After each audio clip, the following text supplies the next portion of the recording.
This video is sponsored by Skillshare. A few weeks ago, I was perusing Etsy looking for cottagecore items, as one does, whenever I stumbled upon this fox mask pattern. I immediately thought it bore a striking resemblance to the main villain from my somewhat short-lived and now mostly abandoned webcomic Nightfall, at which point I decided that I absolutely had to make it. That is what we're going to be doing today, friends, because I'm falling further down the making things content rabbit hole, and I have absolutely no wish to be stopped. I originally had the aspirations to make this project in a day so that I could be like Adam Savage. That did not happen. It took a little over a day, but close enough. One day, I'll be like you, Adam. One day. So I began, of course, with some Hobby Lobby antics because I was completely out of 5mm EVA foam, so I picked up like 8 sheets, which was way too much. I probably only needed about 3 for this project, but now I have plenty for future impulsive foam smithing projects, so there's more where this came from. And after being indecisive in the effects paint aisle for a few minutes, I decided to save my money, so I went and picked up some Plasti Dip instead. I have now acquired foam and Plasti Dip. Added note, the sunset was absolutely gorgeous that evening, and you could also see the full moon, so I guess actually leaving my house occasionally is kinda nice. Whatever.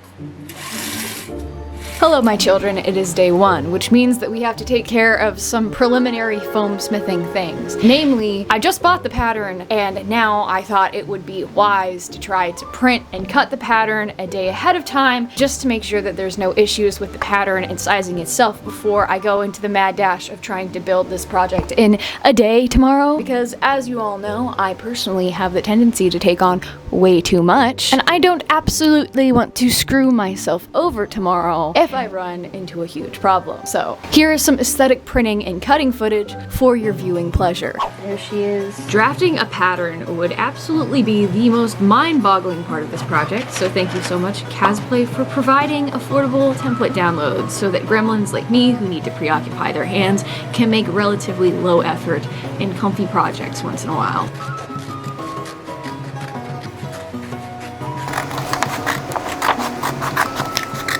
Always add your registration marks, kids. It makes the cosplay gods, mainly Adam Savage, very, very happy. Okay, hello. Here we are, bright and early at 11:23 a.m. I may have woken up a little bit late because last night I was playing The Elder Scrolls Online with the boys until probably about 2 a.m. So we're already really behind schedule. But the first step is to transfer my pattern pieces onto a lovely sheet of EVA foam. So I'm gonna go do that.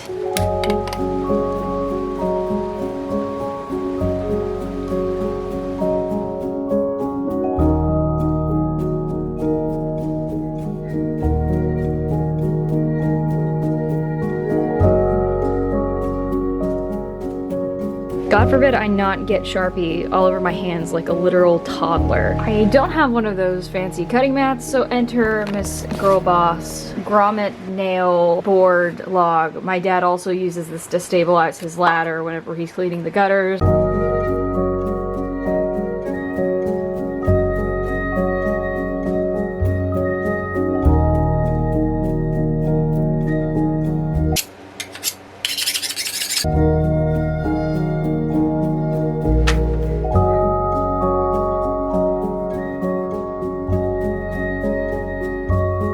Okay, so I have finished drafting and cutting out my pieces. The producer has insisted on sitting on my lap. So now, before we start gluing, I think the thing that I will have to do, which is the occasional bane of my existence, is dremeling some of the pieces so that I can get the bevels in there, and also just to clean up some of my cutting work because it's a little bit... I'm a little rusty and I probably should have sharpened my knife more. Oh, thank you. I will try to make that footage as aesthetic as possible for you. And if by any chance you've noticed that I've been trying to up the quality of my editing in video format recently, that is very much intentional. And it is also in large part due to this video's sponsor, Skillshare. Isn't that right? Is this video sponsored by Skillshare? It is. Ever since discovering the CosTube community, I have absolutely been in awe of the pacing and editing skills of creators like Bernadette Banner and Rachel Maxey, which is why I've decided that I must learn how to edit beautiful documentary level costuming videos at all costs. That is why I've been taking Helise Navarez's class, Advanced Video Editing, Essential Graphics and More, and Adobe Premiere Pro. And I am so sorry for butchering your name, Helise. I am physically incapable of rolling my R's. I am so sorry. I'm not even a Premiere Pro user, but that didn't stop me from taking away tons of handy tidbits from this class, like L cuts, J cuts, how to integrate B-roll and multiple camera angles, and how to have less obnoxious audio, which is something several audio engineers have been pleading with me to fix. But wonderfully informative video editing classes are not all Skillshare has to offer. As a massive online learning community for creative folks, they have classes on countless topics like digital art, illustration, cooking, and even on how to make cute little polymer clay jewelry, which is something that I am just itching to do. I need it. Skillshare is also ad-free, so you won't get interrupted whenever you're engrossed in a class. New premium classes are launched each week, so you'll never run out of skills to learn, and their entire catalog is available with subtitles in Spanish, French, Portuguese, and German. I know so many of you in my audience are creators yourselves, so if you want to level up your editing skills, I highly recommend checking out Helise's class, and you can try it out for free, because the first 1,000 people who sign up using the link in my description will get a free 1-month trial of Skillshare. Thank you so much to Skillshare for returning to once again sponsor the channel. Now, let's get back to it. Look at this nugget. It's a good butt. You purring? Cat ASMR.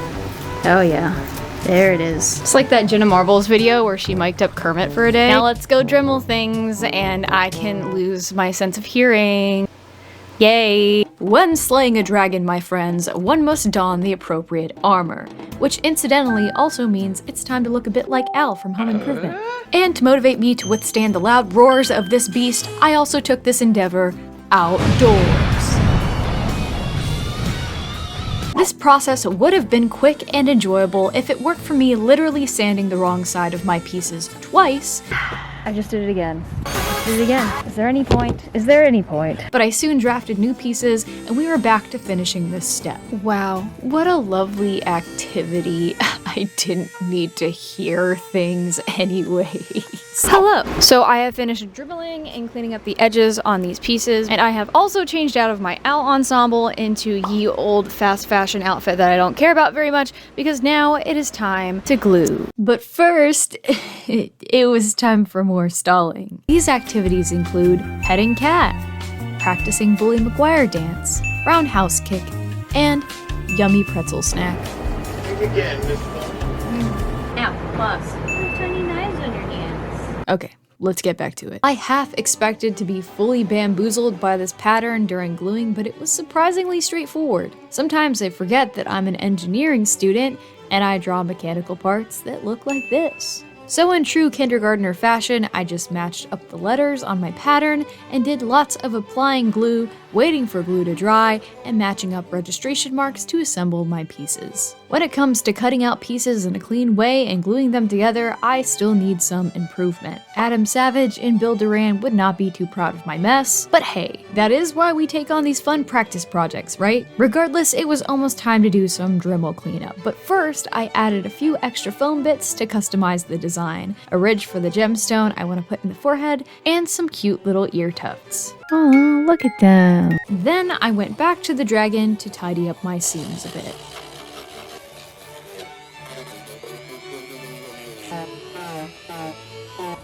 And when I was done, the producer was there to give her endorsement. Is it nice? Good. Update! The base of the mask is basically done and we're about to go into painting. I really like how it's coming out so far. The only misgiving that I have is just that I don't have any quick seal, so some of the messier seams that aren't hidden too well are just going to be a little bit naked and in your face, but I don't think it looks too bad. I'm hoping that the Plasti Dip will cover some of my mess here. Basically, what I mostly have left is painting, but because I'm me, I do have a few little cool extra things that I'm going to do with this mask. You guys could probably guess what that is, but I'm excited to get into the fun creative part. So basically next I'm going to go out and plasti dip this thing so that I have a nice rubberized base to work with, and then I'm going to do a base coat of paint, and I'm going to do a little rough sketch to figure out what I want the actual design on here to even look like. We are quickly losing daylight, so let's go do that. I'm also doing the old cosplay hack of just putting my plasti dip in some hot water before I apply it, because it just makes it go on a whole lot smoother. Especially since I didn't use quick seal or anything. So, yay.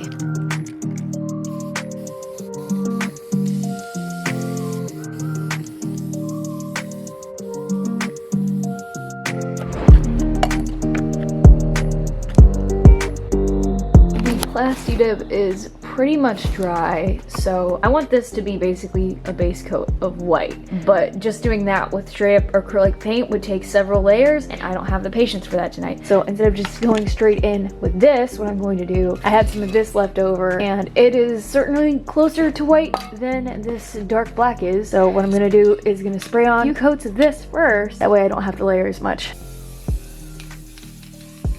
Also, I just remembered that I totally forgot to seal my foam with a heat gun before putting plasti dip on it. So that's great. You're supposed to seal it with a heat gun first. I'm getting tired, you guys. Check that out. That was an incredibly easy fix. A+ laziness solution right here. All right, lovies, we are finally ready to paint, which is the fun part. For the first painting bit, I just had a very rough idea of what I wanted to do in my head. Of course, it's based on the old design, but I adjusted things a bit so that I could hide some of my poor fabrication job. I wanted the brush strokes to look very much like a classic hand-painted Kitsune mask, not too clean to once again match some of the rough surface. So I went with a cream color for the light bits and purple hues mixed with browns for the darker parts. And since my character has a white fox form and wears that mask in human form, I made the paint job look more like a marble Arctic fox. In addition to that, since red is the accent color, I used a mix of reds and oranges for the inner ears, and once I did that, it was really starting to come together. And because my magpie brain calls the shots around here, I also wired up some LEDs to go inside the mask. Orange and yellow for the forehead stone, and red for the eyes. Update time! I have been painting for a while now, and the mask has honestly kind of gone in an interesting direction, but I like it. I just think with some of the mess that I caused by not having clean seams, I needed to sort of like contour the paint job a little bit, which I like it a lot. I think adding purple is pretty good. I think it's really gonna come together once I start doing all of the like red detailing and finishing touches. That's pretty much where we are now. And then I also have this ribbon that's going to tie in the back, and then I think I'm also going to add some ribbon detailing maybe around the face. Hear me out, it'll probably look cool if I do it the way I'm thinking. But right now, I am extremely tired. It is literally midnight at the moment. I have not eaten dinner, so I'm going to go and have a dinner break. It's a bit of a stretch, but I do want to see if I can actually do this as a one-day build. I'm gonna go get some sustenance and probably some cheesecake as well, because we do have cheesecake in the fridge right now. It's just incentive for me to keep working.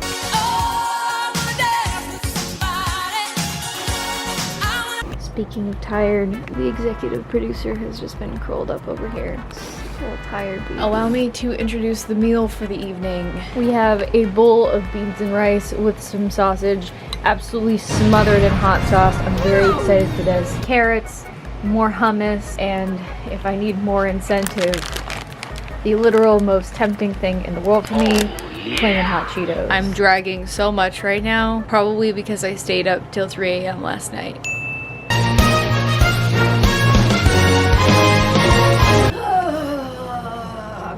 Watch Seinfeld again. I'm not gonna lie, my dudes.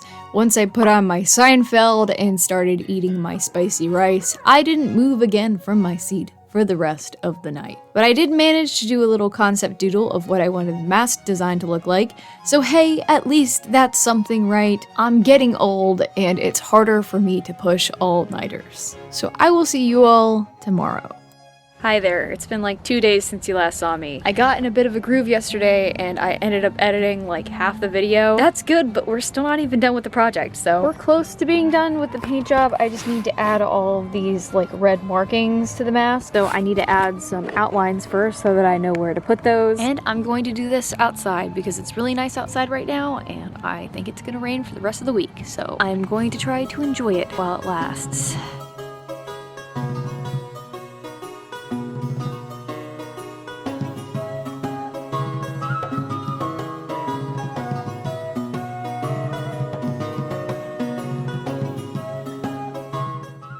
And now it was time to paint on lots and lots of tiny red details. I expected this bit to be really tedious, but not gonna lie, even though it took a while, it was actually incredibly satisfying and relaxing. There aren't many menial art tasks that my brain enjoys, but apparently filling in lines with paint is one of them.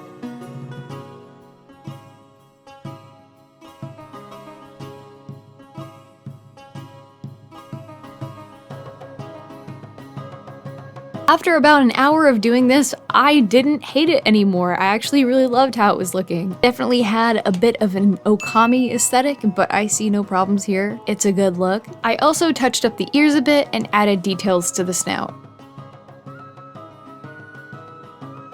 Howdy, it's 12:15 a.m. and I just finished painting this thing. I am really tired, but we still have a little bit of work to do tonight. Next, I've just got to put like some kind of clear coat on this. It's really whatever I have in there. And then a few of the little details that I have in mind that I just can't help but add. And finally, we will need to install these. So I still have a little bit of work left to do tonight, but I think this is a realistic goal to try to finish this up. I'm basically just gonna force myself to do it because this project has already taken a day longer than I would have liked. Also, I'm rewatching Bridgerton because I'm trash.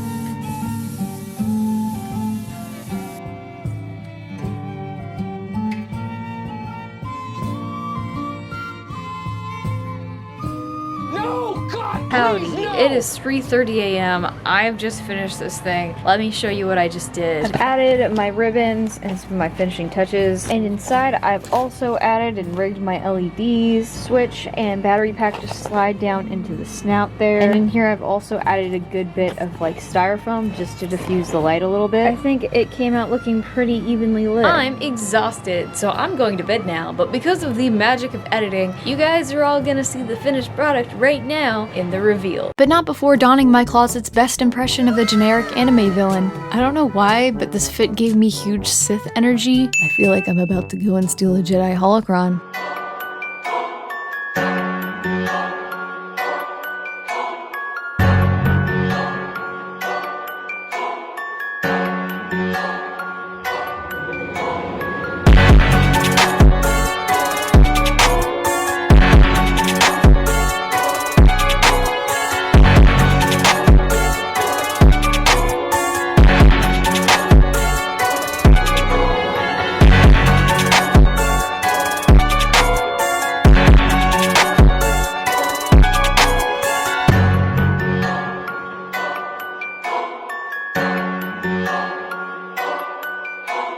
Just in time for severe weather. I'm so glad that we didn't get rained on or stormed on or struck by lightning. This was an extremely fun, just simple, quick project to do just to kind of get my foam smithing fix. I think you guys can tell whenever a project just really hits home for me. This project was one of those projects. And also for a very haphazardly put together weird ensemble, I think that this outfit that I chose somehow looked really, really cool with this mask. I don't know. This video kind of got away from me in terms of scale. It ended up being way more involved than I thought it would be, but I'm okay with that because I just had a lot of fun. If you want to make your own mask, I will have the link to the pattern in the description. It's really easy. Raw materials probably cost me like under $10. If you're not filming and worrying about camera angles, it would probably take you less than a day to make it. So if you lovies need a fun weekend activity to do, I highly recommend this. Also, can we have some appreciation for this really cool branch that I found in the woods that I used as my staff? I didn't do any of this. It just looked like this. So So can we all just give it up for nature, because this is a very cool staff stick and I'm probably just gonna keep it, because if you're a magpie person, you cannot ever have enough sticks in your room. Anyways, folks, that is it for this week. Thank you so much for staying with me till the end of the video. And thank you for being patient with me while I try out like other weird content. This is just one of many weird making things content ideas that I have floating around in my brain. There will absolutely be more of this. I already purchased fabric for a few more sewing projects, so expect those in the next month. If you want to support me and what I do here,